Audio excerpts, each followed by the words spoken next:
ಪಟ್ಟಣ ಪಂಚಾಯಿತಿ ಕಾರ್ಯಾಲಯದ ಮುಂದೆ 22 ದಿನಗಳಿಂದ ಅಹೋರಾತ್ರಿ ಧರಣಿ ನಡೆಯುತ್ತಿದ್ದು, ಗಾಂಧಿಪೇಟೆ ರಸ್ತೆ ಬದಿಯಲ್ಲಿ ನಡೆಯುತ್ತಿರುವ ಸಂತೆಗೆ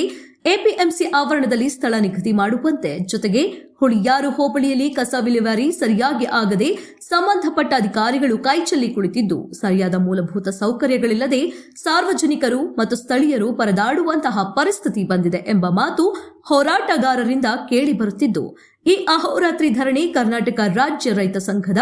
ರಾಜ್ಯಾಧ್ಯಕ್ಷ ಹೊಸಳ್ಳಿ ಚಂದ್ರಣ್ಣ ಅವರ ನೇತೃತ್ವದಲ್ಲಿ ನಡೆಯುತ್ತಿದ್ದು,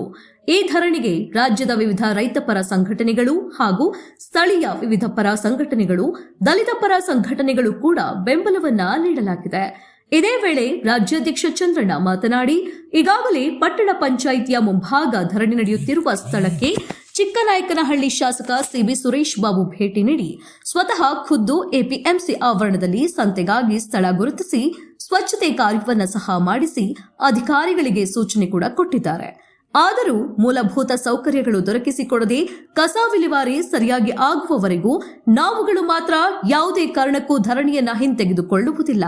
ಉಪವಾಸ ಸತ್ಯಾಗ್ರಹ ನಡೆಸಲು ಈಗಾಗಲೇ ಸಂಘಟನೆಗಳೊಂದಿಗೆ ಚರ್ಚಿಸಲಾಗಿ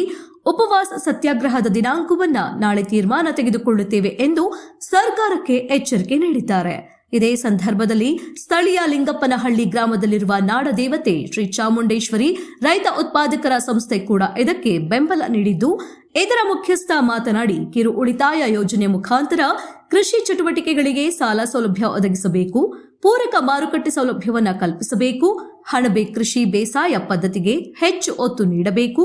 ಸಂಪೂರ್ಣ ರಾಸಾಯನಿಕ ಮುಕ್ತ ಆಹಾರ ಉತ್ಪಾದನೆಗೆ ಮತ್ತು ಹಣ್ಣು ತರಕಾರಿ ಉತ್ಪಾದನೆಗೆ ವಿಶೇಷ ಒತ್ತು ನೀಡಬೇಕು. ಮೂಲಭೂತ ಸೌಕರ್ಯವನ್ನ ಒದಗಿಸುವವರೆಗೂ ನಾವುಗಳು ಕರ್ನಾಟಕ ರಾಜ್ಯ ರೈತ ಸಂಘಗಳಿಂದ ಹಾಗೂ ಕರ್ನಾಟಕ ರಾಜ್ಯ ಹಸಿರು ಸೇನೆಗಳಿಂದ ನಡೆಯುವ ಹೋರಾಟಕ್ಕೆ ಮತ್ತು ಉಪವಾಸ ಸತ್ಯಾಗ್ರಹ ಚಳುವಳಿಗಳಿಗೆ ನಿಸ್ವಾರ್ಥವಾಗಿ ಭಾಗವಹಿಸಿ ಭಾಗಿಯಾಗುತ್ತೇವೆ ಎಂದರು.